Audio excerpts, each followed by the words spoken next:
momentarily.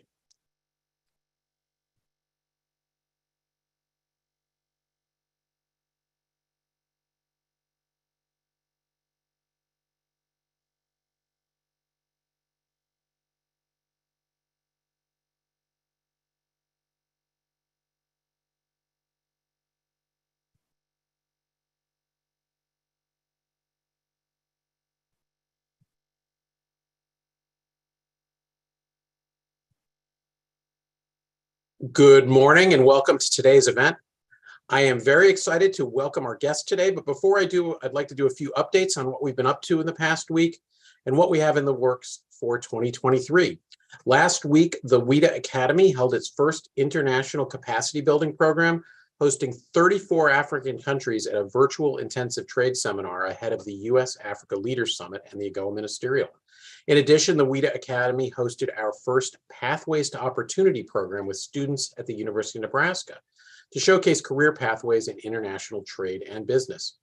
With your support in 2023, we hope to bring the work of the WITA Academy to a wider audience, including historically Black colleges and universities, Hispanic serving institutions, tribal colleges and universities, and other underrepresented communities. We also hope to expand on our international trade capacity building efforts around the world. We welcome your suggestions on how we can bring this work to a larger audience around the United States and around the world. Coming up in 23, we also expect to have more in-person events while continuing to stream events online for our audience outside of Washington. On February 13 and 14, we'll be hosting our 5th annual Washington International Trade Conference. That event will have both online and in-person components. On March 3rd, we'll be welcoming back the 4 trade councils from the House Ways and Means and Senate Finance Committees for an in-person event, which will also be streamed, but only live on Zoom. There won't be any recording of that event. And on April 19th, we plan to host the WTO Director General, Dr. Ngozi Okonjo-Iweala, for remarks at the Ronald Reagan Building in Washington, D.C. Keep an eye on your inbox for information on all these events. If you've watched any of our more than 150 webinar panels over the past 30 months, you know we like to call out the names of some of those you're in community with on today's Zoom, even if you can't see them in person. But today, I want to actually recognize someone who is not with us today, but has been with us for more than 24 of these events over the past 30 months, and in many of our in-person events before 2020, former Congressman Jim Colby. The congressman passed away a few days ago, and his passing leaves a big hole at the heart of the Washington, D.C. trade community. Jim was a mentor and a friend and a leader on trade for over 30 years. He played key roles in funding the Millennium Challenge Corporation, PEPFAR, and the Global Fund to fight HIV and AIDS. Jim was a true believer that an inclusive, rules-based trading system could advance peace, stability, and prosperity, not just for his Arizona constituents, but also for the United States and the world at large. To quote my good friend Angela Ellard, the Deputy Director General of the WTO, the trade community has lost a lodestar. He was a mentor not only on trade policy, but on building durable coalitions and treating people with kindness and respect. Thanks, Jim, from a grateful trade community. Now to today's event. If you're watching this on Zoom, you can ask questions of our panelists using the Q&A tab. Our moderator, Ted Alden, will try to keep track of those as they come in and weave them into the discussion. You should have received a copy of today's event program by email, so I can dispense with lengthy introductions. Very pleased to welcome 2 friends of WITA to the webinar stage. Edward Ted Alden, Senior Fellow at the Council on Foreign Relations and the Ross Distinguishing Visiting Professor at Western Washington University, and Robert Moran, Partner at Insight Global and Brunswick Insight. Ironically, Bob, who lives in the DC area, is coming to us from Austin, Texas, and Ted, who lives in Bellingham, Washington, is coming to us from Washington, DC. So welcome to the world of post-COVID restricted travel or unrestricted travel, and welcome to today's event. Ted? You are muted, my friend. Off to a great start here. See, I'm getting used to doing stuff in person again. You forget the Zoom protocol. Thanks for having us here, Ken, and thanks for that tribute to Congressman Colby. He's a great member here at CFR as well, my organization in DC. So as a regular consumer of WITA's programs, I've been on a lot of these webinars. I appreciate one like this that looks at a whole set of trends that matter for trade and business, but goes well beyond trade. We all know, you all know we live in interesting times. I spend a fair bit of my time where I'm teaching now, talking about international political economy issues, and I dutifully go through, the creation of the Bretton Woods system and the norms of the IMF and the GATT and how they've contributed to global prosperity. And we have a midterm exam in which, my students write on all this. And then I more or less say to them, forget about all that stuff because it's not helping us explain much of what's going on in the world today. It's a cliche, I suppose, but also true. We live in a time of extraordinary disruption. I was chatting out here with a DC colleague earlier this week, and we were both agreeing that we had lived through about enough of the remember where you were when X happened moments, 9/11, the invasion of Iraq, the collapse of Lehman Brothers, the night of the Trump election, the COVID pandemic, January 6th, Russia's invasion of Ukraine. I could go on for a while. So really pleased to have Bob Moran here today. He is one of those people whose job it is to try to create some order out of that chaos and to help businesses in particular understand and react to the big changes and the big trends. Bob is going to share a screen, I think, that's got a list of the 20 big trends that he and his colleagues have identified for 2023. But we're going to do this in a conversational style and cherry pick a bit here. So I'll let him get the slide deck loaded there, and then we'll launch. So I'm actually going to skip over number one for the moment, which is the possibility of a global recession. We're going to come back to that and start with number two. Yeah, thanks. That's perfect having that up there. That's all 20 in one screen there. Start with your number two trend, Bob, which is great power friction. I mean, my sense would be that this is the big overarching development that is shaping how governments and business are responding to many of the other shocks that you have on this list. So it's up high. It's number two on your list. Talk to us about great power friction and the challenges that is raising for the world and especially for business. And again, thanks for being here and welcome to WITA. Thank you, Ted. So the challenge here is history is hard. It's really hard. And for many of us on this Zoom call, we can remember the Cold War, where you had two blocks and an unaligned block. And now what you have is you essentially have US-China sort of brinksmanship, and then Russia-West brinksmanship. And it's actually a much more complex algorithm than the Cold War was. And the challenge here is, and I won't sugarcoat it, there's just a lot that can go wrong. The longer you have these lingering conflicts, the more potential you have for something that goes wrong. And by wrong, I mean something along the lines of what got us into World War I. And that's really, really bad. And I don't think we should discount the possibility of that. Yeah, go ahead. Yeah. Continue, so please. I mean, yeah. and so, the question just on Ukraine, well, let me back up for a second and say that this list of trends is based on all the traditional foresight tools, what's called a steep analysis, analyzing social, technological, economic, environmental, and political drivers of change. And we use this for our clients. Our clients are big global corporations, many American corporations, and how they're thinking about the world. And executives use this to sort of pressure test their strategy in the year ahead and think about how they can manage risk. And they also often combine some of these and then think about what that means to their business. So that's how this is used.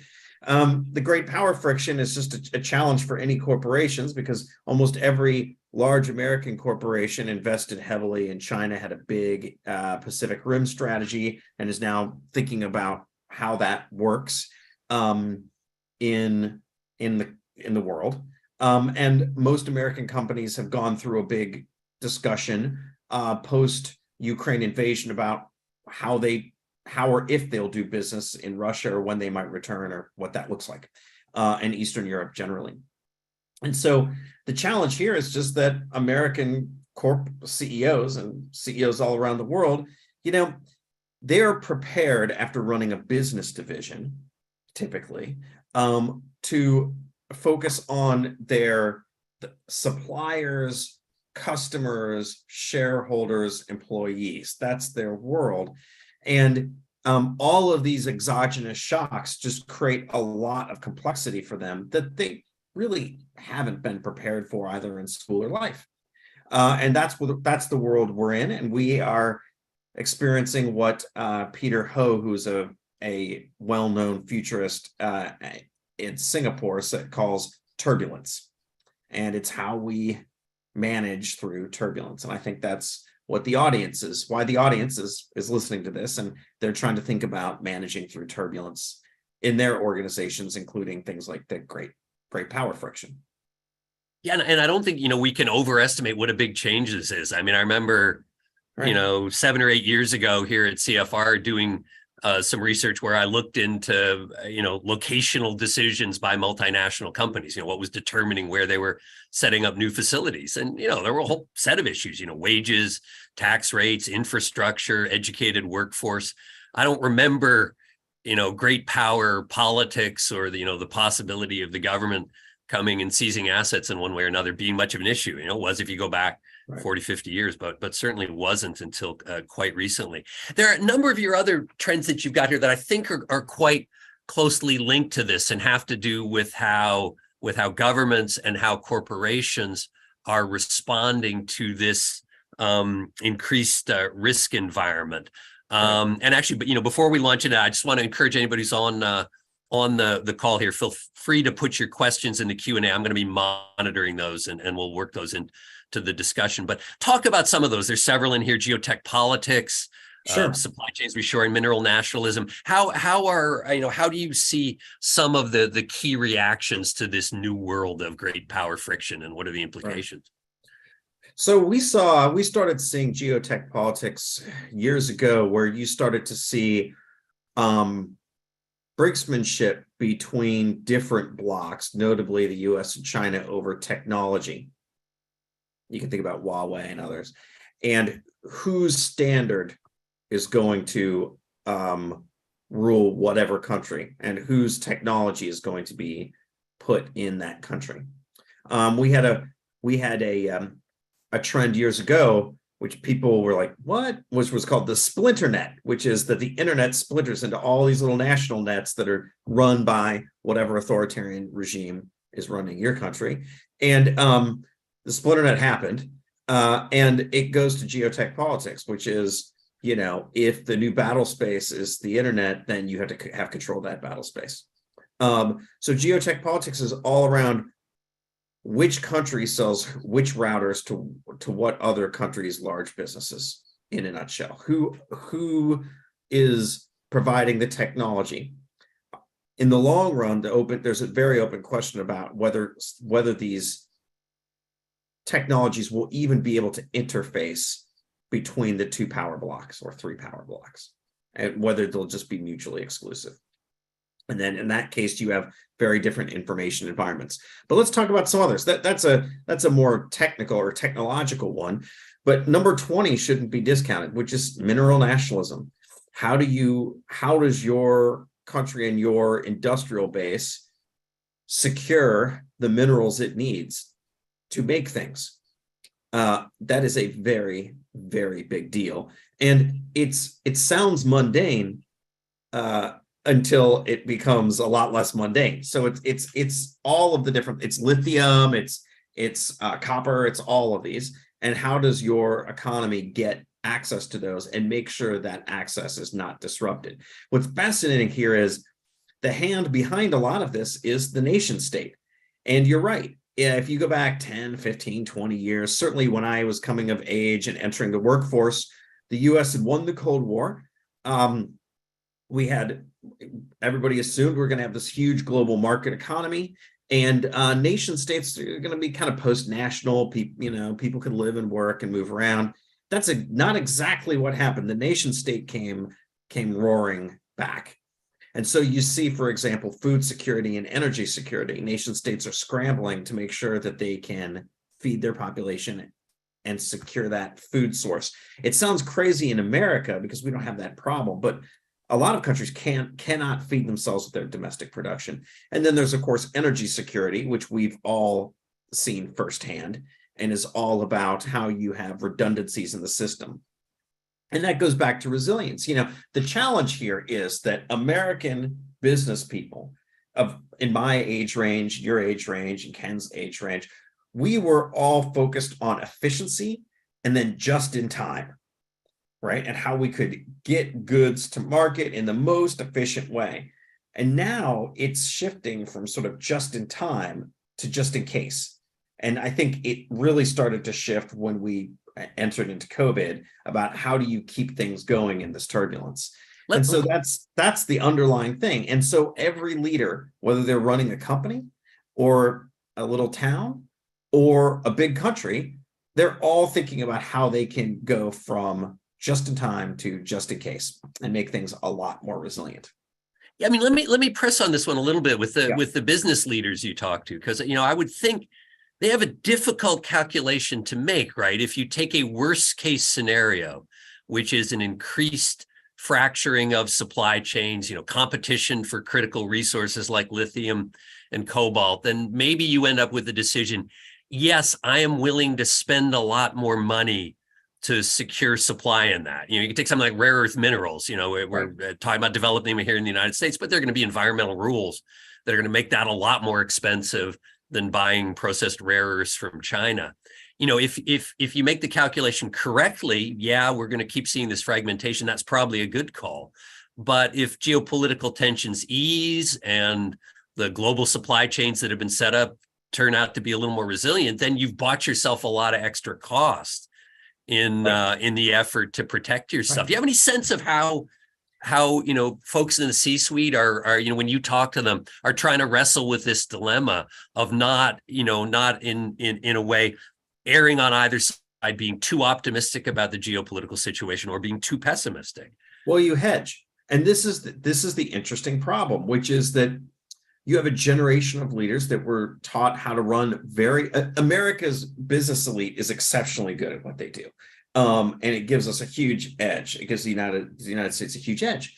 And but it's all been about efficiency. And that was, in fact, why Americans globalized trade, et cetera, and really worked on that and set the rules. You talked about the rules and everything else, and found more efficiencies in the system through globalized trade.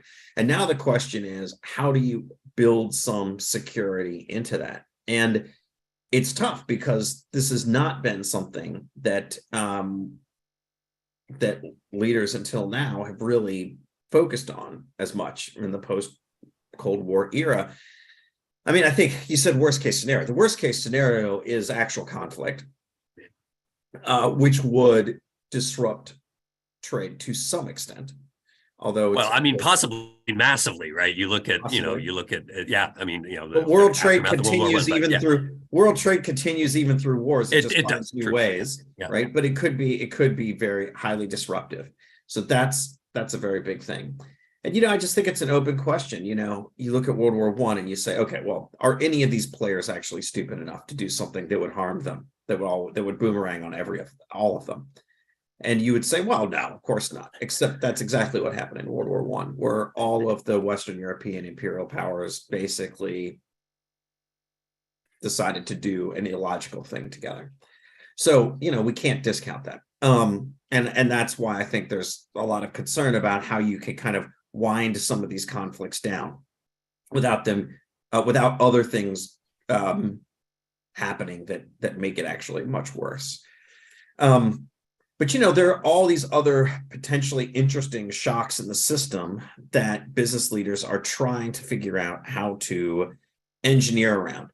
There are some positive ones that they can engineer around because they're long waves. So climate, green, those are in a weird way almost easier because the trajectory of the direction of travel. You're trying to get carbon out. You're trying to green your supply chain. And you could do that over time. You can make commitments if you could work to engineer these things toward a nice landing. Those are the easier ones. But it's all these aftershocks that get a little challenging. And we still haven't talked much about just the challenge of the people. So, we're in this world where mental health is a huge issue. In the United States, mental health screenings have increased 500% between 2019 and 2021. And we have the new work, and just managing in that environment is really hard, especially when most work is knowledge work. And so having people be at their best emotionally and mentally is tough right now. Yeah, no, and I want to talk a little more about all these. I will say I've noticed since being back in DC, especially on Monday, and I gather that's because people are not coming to the office at all on Monday. This is a different city, right? I mean, a lot of people are working out of home. There's a very different dynamic. And I wanted to ask you actually one last question on the great power politics front, and it's one that I kind of wrestle with a lot, which is the intersection between kind of traditional protectionism, which was largely frowned upon, and supply chain security, which everybody says hooray, hooray, hooray. You've got a category in here called localism, which I thought was really interesting. I mean, I think historically localism, was seen by those of us steeped in the WTO world as a form of protectionism. I mean, the WTO has rules that in different ways prohibit local content requirements. They're often respected in the breach. China has a whole series of local content requirements, but the norm is still there. It's supposed to be non-discriminatory. You're not supposed to tell companies, you have to buy X amount from local suppliers. In your slides, you call localism a reaction against the disruptive aspects of globalization. Right. And I think that's right. But I think historically we saw that in economic terms, the loss of U.S. manufacturing jobs to Chinese competition, or, disruption that happened to small corn farmers in Mexico after NAFTA, those kinds of things. Does that still stand on its own? Is localism sort of a subset now of the geopolitical concerns, or is there a whole set of kind of related but separate concerns which are about the negative economic impacts in some places of globalization and how to respond to that? They're related, but so for every main change driver, there's always a pushback. And that's what you see here. But localism right now is being driven pretty heavily by this idea of resilience. It's similar to people saying that they want to have, to grow some of their own food on their property and things like this. There's a whole theory called economic gardening, which says that you try to build homegrown businesses in your communities because they're more organic and they can grow together better than sort of trying to get the big company to relocate to your locality. Then there's been this turning inward post-COVID, and how do I make my community the best? Especially among younger folks, there's a lot of activism, and that activism is at the local level. So it's actually good in many ways. It's not necessarily bad. We don't mean it exactly like the anti-WTO stuff from years ago, but we have a theory that, you see this across a range of countries, especially in the United States, where you see people moving to second and third tier cities or smaller towns. And then they're trying to sort of think about what they want that place to look like and how they want that place to be distinct. And so I think you're going to see just a lot more of that. You also see this interestingly in Europe, which is a challenge to the traditional nation states. So in Europe, you have these conglomerations that then became the first real nation states as we think of them, with flags and leaders and everything else. And but you have a challenge to those because you have people groups locked within these nation states that have unique local customs. So you could think about Scotland and the UK. You could think about, the Basque region. You could think about all the challenges in Belgium. A lot of these countries are amalgamations, and whether they make that amalgamation work in the long run or not is, I think, a very open question. Yeah, I love the phrase economic gardening. I mean, the place that I have moved to is a little like this. Bellingham, Washington is a community of about 100,000, historically a resource town. I mean, that was the fishing and timber and coal exports. That was the basis. And it's well along in its transition to more of a service economy. But part of what's happening now is we're getting a lot of reasonably well-off people working in the tech economy in Seattle who are relocating to Bellingham because they can work out of home a lot of the time, and maybe go down a couple days a month down to Seattle. And there are lots of debates locally about, okay, what's the economy going to look like? What should we be doing? What we want this town to look like? A lot of tension between the people wedded to the older vision of the town and those coming in who want to make it a satellite of Seattle. So I like that phrase, economic gardening. Let's one of the as we were talking in advance, you talked about resilience. You brought it up a couple of times here, both kind of long trend issues like the green economy and shorter ones like the aftershocks from the pandemic. How do you think about resilience? And again, to the extent you want to focus on companies, what does resilience mean for companies in the current context?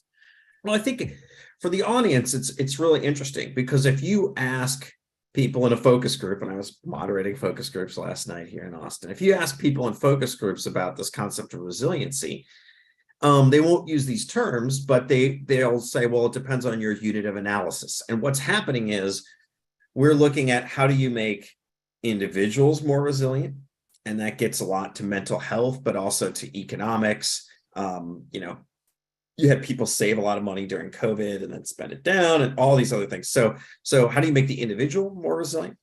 How do you make the business unit and the company more resilient? How do you make the community more resilient? And how do you make the nation state more resilient? The sad thing in this, and it's a sadder thing when we think about sort of the international flavor maybe of the folks on this Zoom call, is that in a different era, we used to think about more like, how do you make the international system more resilient? And I think that's getting a little bit lost in all of the other discussions about resilient. But at a company level, a lot of it's around risk. So there's this theory of like, okay, so you've got your risk register. How do you identify as many different disruptive risks as possible, put those in the register, and then how do you work to mitigate those down? American corporations are really good at that. And so, our firm has been doing a lot of horizon scanning for clients. Unfortunately, that mostly focuses on risk in the present moment. It should focus on opportunity too, but most of it focuses on risk. So number one is just your risk register and how then you manage down those risks, whether it's supply chain, whether it's workforce disruption, and just on and on and on. I mean, most of the actual disruption that corporate America has had in the last couple of years have been internally driven cultural or values arguments that then blew up on them, and they were really were struggling to think about how to balance the consumer and their brand versus the demands of internally of employees and things like that. But I mean, supply chain, obviously, what you do with the workforce, where they're working, if they need to come in, when they not, how that works, safety, everything else. So it's the resilience area is very big, but it's mostly processed in corporate America through the concept of risk and a risk register. I mean, are there principles that are helpful on resilience? You talked about the personal. I'm thinking about raising my kids, and Ken and I have kids that are about the same age. I mean, resilience was one of the things my wife and I always focused on, right? Because in teenage years, your kids have all sorts of things that set them off in one direction or another, and we tried to tell them, look, you can get past this, and you can learn lessons from this. Are there principles that kind of work at different levels? I mean, you could go all the way up to the nation state. I think a lot of what the Biden administration is doing is actually about resilience, trying to restore our alliances so we've got more friends. I think, a lot of the legislation in terms of infrastructure and stuff is about resilience domestically. Are there principles that we can think about, things that can be done, maybe at all these levels, personal, corporate, national, that strengthen resilience, and others that maybe weaken it? So I like to think about it in two dimensions. One is the personal, and the Department of Defense has done a lot of work on sort of how do you make soldiers more resilient, and how can you, they call it psychological capital. And there's been a lot of work on that. And, we're having this huge discussion about mental health, kind of destigmatizing quite a bit on mental health, which I think in the long run is extremely healthy. But, so there's just the individuals, right? It's like, what is the city without the people? I think Shakespeare asked, so what, if the people aren't resilient, I'm not sure the institutions are going to be resilient. And then there are what are the redundancies that you can build in the sort of out of the blue, just in case, what do you do? What's the plan B? And sometimes plan C. And some people are just better at that than others. It's really interesting, like entrepreneurs tend to be much more sort of fluid, like bigger corporations are not nearly as agile. So they're not used to thinking about the sort of what's the plan B, what's the plan C, So I think there's quite a bit of work to be done there. I also think that a little bit of this is helping leaders think the unthinkable. And no one wants to think about the unthinkable or how do you manage X, Y, and Z if it goes south, but you kind of have to. And it's not a pleasant exercise, but it's really helpful. We have a lot of what we call black swan events, really low probability, but really high impact events. We don't have it on this chart. We have our list every year. We had it even before COVID. It would usually get cut out of speeches that I would give because people were like, well, the black swan events, those seem so. Here's the problem, is that in the course of a century, a lot of those black swan events, they might be low probability one year, but they may hit over the course of decades. Right.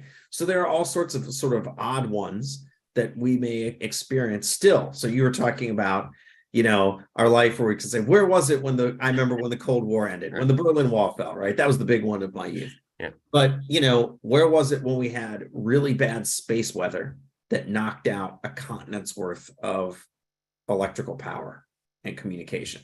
That will happen. We may or may not be alive. It happened in the mid 1800s in the United States.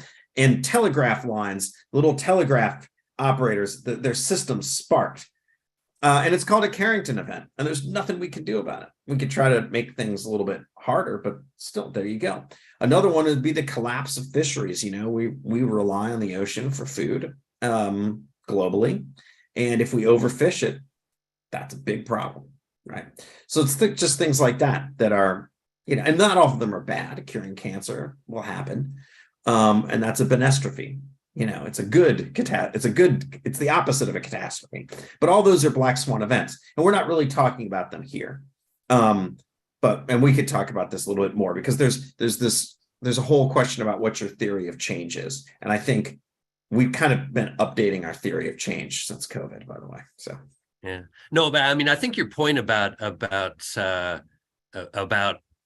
thinking the unthinkable, of course, that was in the nuclear. Like I grew up, reading, in college, nuclear strategy stuff, Herman Kahn and thinking about the unthinkable and all of that. That's right. All of which still, curls my hair a little bit, but it's kind of coming back again. We had Jake Sullivan, the national security advisor, speak to us at the Council on Foreign Relations recently. And of all the national security advisors I've watched, Jake is the most forthcoming. He'll talk about almost anything. He's not constantly saying, this is too sensitive, I can't talk about it. But the one area, he was asked about, what is the contingency planning in the event that the Russians use a nuclear weapon over the conflict with Ukraine? And he's like, yeah, no, we're working on that, but I'm not, not going to talk about the response, but they are, they have a contingency plan for that. And I think, you have seen a real revival in the US government of worst case scenario planning. There are probably people on this call who did this over the years, but my sense is that capability atrophied a little bit in the government because there wasn't anything that seemed quite as dangerous, and probably happen in the corporate sector as well. So I think that thinking about these things before they happen is an important theme. Let's talk a little bit. I've got some questions coming in, so I'm gonna pivot to some of those. But let's talk a little bit about your third big thing, which is social turbulence. And, there are a lot of different dimensions of this, both domestically and internationally. I mean, we see what's going on in China right now. Fascinating to see the Chinese government in some ways actually respond favorably to the protests around zero COVID. So again, talk about how you think about this issue of social turbulence and how institutions are or should be responding to that. Sure. So there's one theory is that every society has stressors, and that when those stressors become great, some tension has to be released. And one of my first bosses in politics, in political polling, is where I started out, used to talk about that the best politicians were able to figure out how to release those tensions in their society and move forward. So, for example, the Tories in the Victorian era in the UK were exceptionally good at this, managing all of the challenges of an industrializing society and kind of making up as they go and releasing those tensions so the whole thing didn't spin apart. And they were able to sort of build and run an empire off of it, which makes their work sort of amazing on multiple levels. And so how does society react to that downward pressure, to all these stressors? And so you have the pandemic, which basically just exacerbated all of the other social tensions that we already had around the world. And in the United States, people were locked down and stressed about X, Y, and Z with the pandemic. And then you had all of these other social movements explode with protests, et cetera.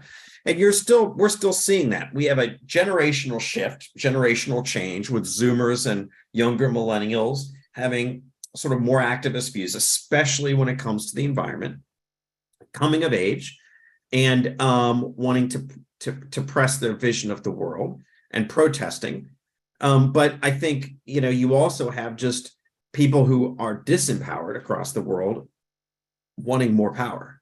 So, I know there's a lot of Americans on this call, but when we were talking about protest, a lot of what we're talking about in terms of protest was the technology and learning that comes out of people that are living under authoritarian regimes and how they push back in all the different ways. And you're seeing this in China, you see this in Iran, and on and on. And I think you're going to continue to see that. So the social turbulence is just a huge issue because you've got all of this pressure from coming out of COVID and mental health and everything, and all of the other changes we're talking about, just pushing on it. And it's kind of tough because, for 2023, we looked at this and we're like, this is kind of a downer list. If you go back to other years, we have stuff about the rise of women and cool new technologies and space mining, and, the space economy is still in there, but it was much more optimistic. This one's a little bit of a downer because you have all of these sort of countervailing trends, but it's important to remember that, like, even in a year, we're looking ahead and seeing some challenges, but even within that environment, people are going to invent stuff. There's going to be some great other things that people come up to in terms of like some social invention or economic invention, et cetera. And I'll just leave the group with this one last thought, which is we're going through a lot of social turbulence. During COVID, we did these kind of forecasts and we talked about this, and we forecast lots of social turbulence. We also talked about the fact that coming out of plagues, if you go back in time, when societies come out of plagues, they have this big period of celebration and also transgressive behavior, which then leads to invention. Because you can't, once you release your brain from thinking about sort of the standard path, you can think about problems in completely new ways. So I do think that in the long run, this will sort of help us release ourselves from some of the thinking we had and this social tension and social turbulence will end up resulting in new ways of thinking about things, maybe new art forms, maybe some new religions, and also some new technologies and new companies that we don't know about today because they're too small, but we will in the future. Yeah, no, I like that. I like that very much. Let me go to some of the questions. We've got some good questions coming in. There was one from Sean Murphy. He's asking you about the criteria and methodology you used to come up with these 20, and are they in rank order? And if so, why did you decide to rank them the way you ranked them? Right. So they are in rank order. We tried to assign a magnitude number to each of them. So I think it's Sean, you said. So Sean, we've to answer your question, we do a meta-analysis each year. We go through a huge range of studies. And this year we went through 25 global forecasts and studies. We look for signals, strong and weak, okay? And we look for them in the steep categories: social, technological, economic, environmental, and political. And we start entering those, and we just start, okay, so what are these signals of change? What are these drivers? Let's just enter them in. What are we seeing? We also do quite a bit of horizon scanning for clients, and we get a lot of scanning hits, where you'll see things that we had talked about years and years ago about, say, like, space mining, and then we see something new, and aha, okay, well, we're gonna categorize that. And then it's funny, I could tell you exactly when we categorize these. I was talking with my foresight team. I was walking around the campus of University of Washington, actually, because I was out in Seattle. My neck of the woods. Yeah. It was beautiful. I like to walk. I was drinking my coffee, and had them on the phone, and we were debating, going back and forth on this. And we try to rank them by the things that are having the biggest drivers of impact. Now, I have to share one challenge that we've had over the years, and we're very sort of open about all this stuff, which is there are megatrends. These are not the megatrends. The megatrends barely budge at all, even during all these other things. So we're trying to just focus on things that leaders need to be thinking about in 2023, but the megatrends of urbanizing population, of aging, of non-communicable disease, of the rise of women, of water scarcity, all those, they're not changing.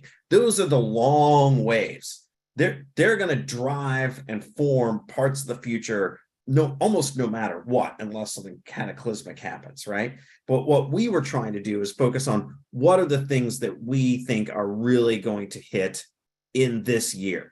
Because we would do these megatrends presentations, and they'd be very good for long range planning, but they weren't necessarily as helpful for some of the shorter range planning that our clients were interested in. So I hope that answers your question on process. One last point I make is we do what's called a cross impact matrix, which is how are these different trends impacting each other. So one of the things that a classic in foresight work is the drive-in movie theater. Okay. And so, that hit America by storm. Okay. But all right. And it was kind of surprising. It was this big trend.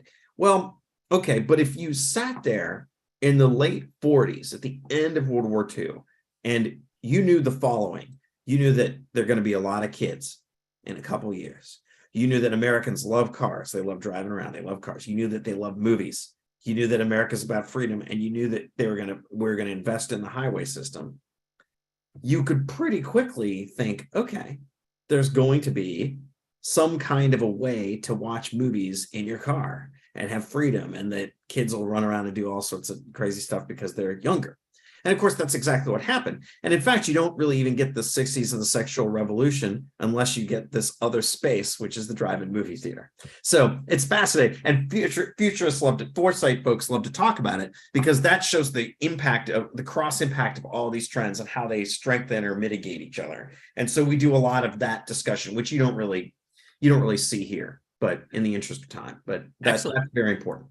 No, that's a fabulous overview. I mean, Sean asked one follow-up question for me. Is there anything that I think was not on the list? But it may be one of those megatrends. Jacob Handelsman was also asking about population migration. And I would have said the one thing that I thought was missing was anything about population movements, which are large or probably getting larger. But that could well be one of those longer term trends. I don't see anything changing all there. Maybe you've got it in here somewhere, but I think, it has a lot of political implications here in the United States, obviously Europe. I mean, I think, the asylum crisis in Europe had a lot to do with the Brexit vote. And this is one of those. I mean, some of the other issues we're talking about here, I think we can point to right. Positive things that governments are doing. I think with respect to population migration, unfortunately, we're not seeing those positive initiatives out of government. But go ahead. You've pulled up a slide. No, so the migration issues are a really great example. And we like to joke around about all the stuff that we leave on the cutting room floor every year.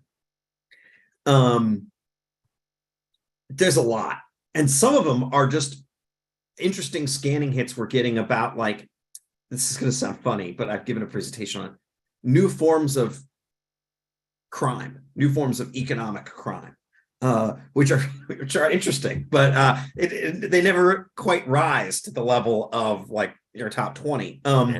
But here's a great one. Like, so we're talking about population shifts, yes, but just straight up population. 82 countries around the world are under replacement rate on fertility. There is a birth rate collapse. I mean, in the US, the numbers are absolutely fascinating. The US is, immigrant countries just have so much more advantages. The US, Brazil, et cetera, historically, because it allows us to grab talent, and it allows us to keep growing even when the native population is decreasing. It keeps us young. So, we're lucky that we've been an immigrant country. It just is a huge advantage relative to other cultures. But, the empty cradle, it's a big deal. I mean, and it's not just, so most people think Japan. Japan is the most extreme version, and I've got a friend writing a book on what we can learn from just Japan's aging. But South Korea is absolutely fascinating. And all around the world, you see this really rapid decline in the number of children. And a lot of this happens to come from women's empowerment and economic development. As you increase the economic development of a country and give girls and women more power, that fertility rate is going to drop. They have control over their own fertility, and that's a good thing.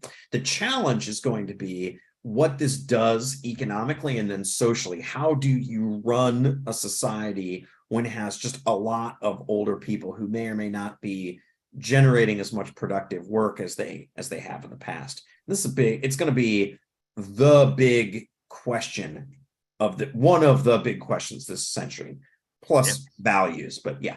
And I mean, you could argue that's going to be China's biggest challenge, because they are not an immigrant society. They're not taking many immigrants, and they're aging rapidly. So it's bad for China. I mean, let's just be there. The old question was, are they going to get rich before they get old?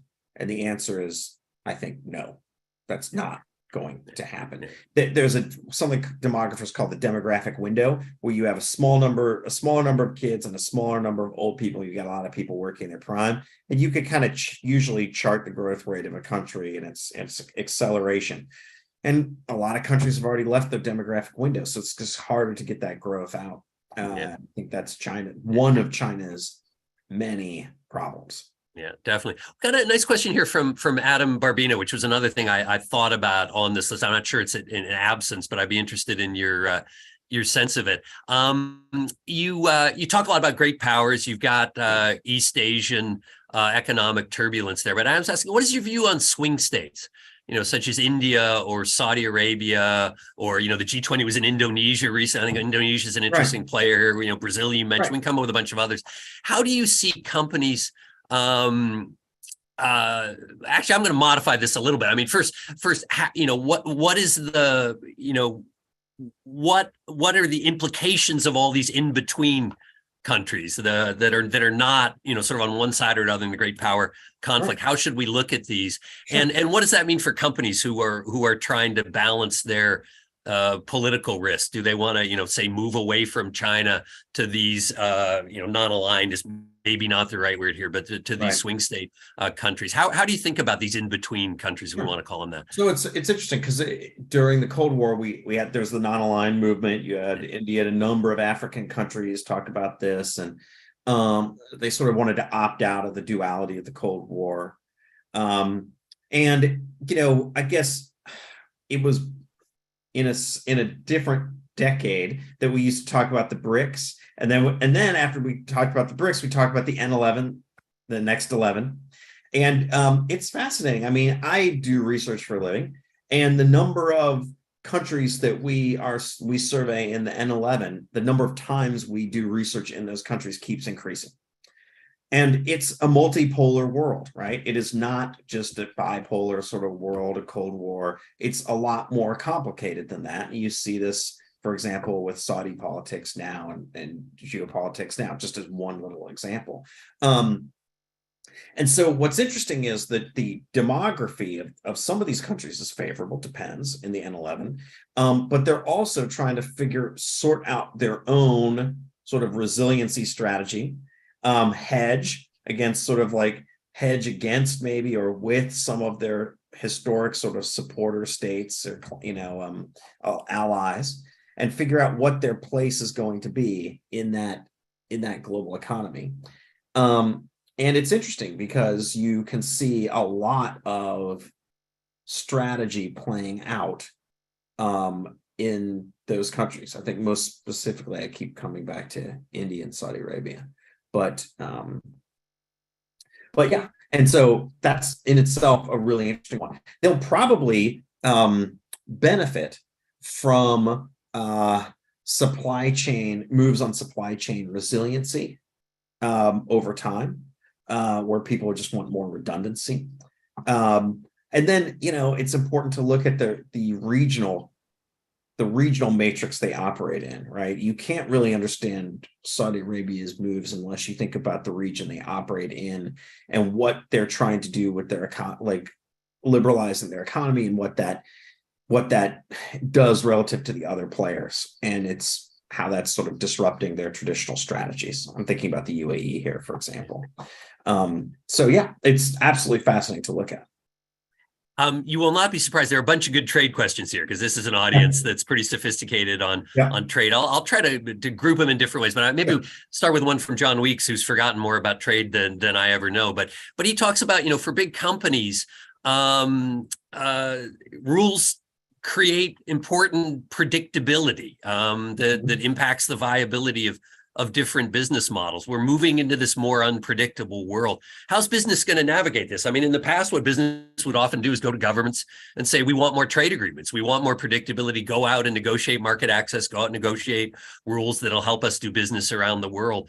Is that a thing of the past? Are companies much more on their own now, having to navigate these uncertainties? Or do you think we'll, see a new round of sort of rule institution building of one sort or another? Given all of the geopolitical friction, it's tough because you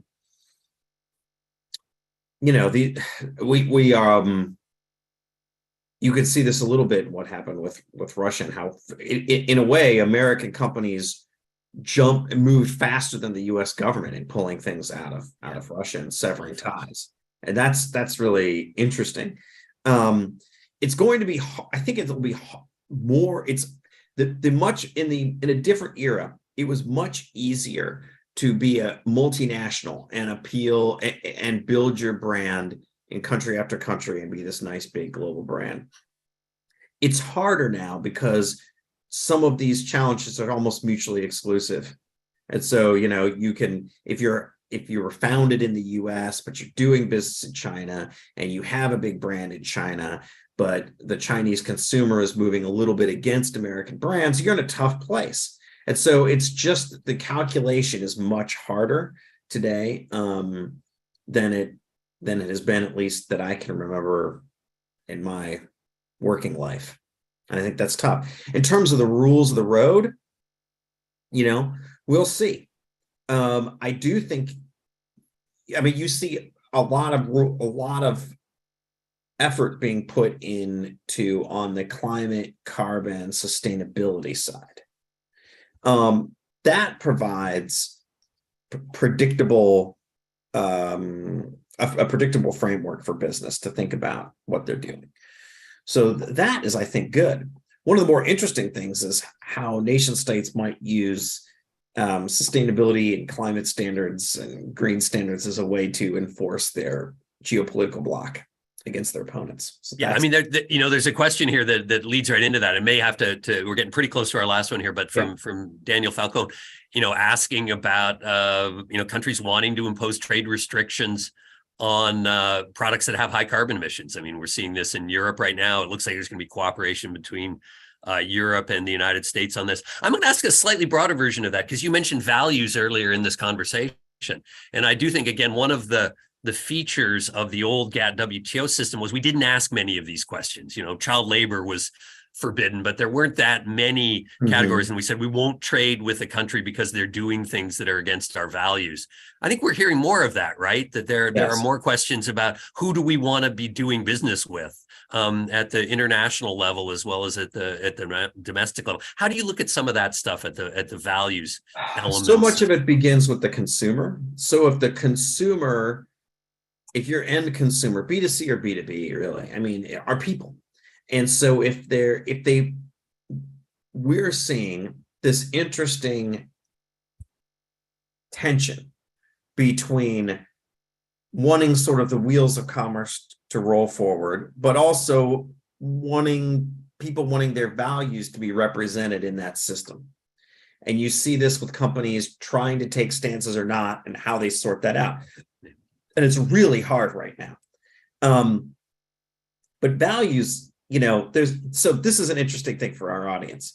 The American school of foresight has traditionally been focused on technology as the driver. And the theory of change is that we invent our tools and our tools change us. That was the American theory. The French school of foresight is much more about culture. And it turns out cultural values are really, really important over time. And, we're in the process of making multiple value changes around the world. And so, just in the United States, you see the decline of traditional religion. That's actually kind of one of the more interesting things going on in the United States right now, just from a pure mathematical standpoint. But then you also see the rise of other value systems, green commerce or circular economy or sustainability, whatever you want to call it. It's been hardwired into the German system for a long time, but Americans are becoming much more interested in that. So I think the one thing that corporate leaders can see is like a much more deeper focus on environmental thinking and kind of a consensus around that, especially with the young. So that is at least one thing that you could kind of hang your hat on. But these standards they're big debate points. You remember when we were having all these discussions on WTO, et cetera, and there were all these questions about, well, do we have labor standards in everything else, right? And those were kind of kicked to the side. I'm not sure you'd see that today. And of course, the U.S. has had different periods where it's been a free trader, but it's had periods where it's been a protectionist country. So. Yeah, no, and we are in one of those periods of fairly significant rethinking. Now, I think at the end of the day, the Biden administration is hoping to have its cake and eat it too, to be able to push things in more of the domestic industrial policy direction, but without completely blowing apart the system of rules that was built. But it's not an easy line to walk.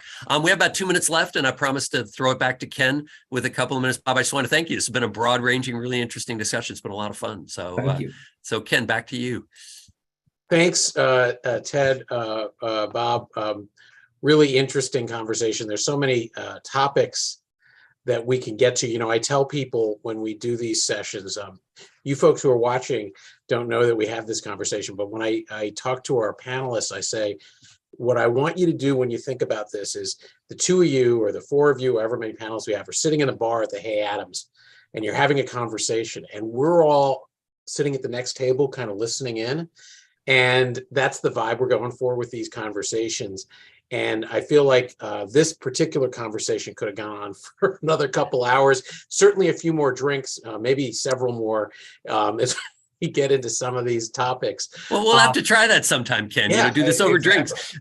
We get enough in it. Not a bad idea. I've had cocktails with both of you, and can highly recommend it for those of you who are our fellow travelers in this space. If you have an opportunity to have drinks with either Bob or Ted, it's well worth your time.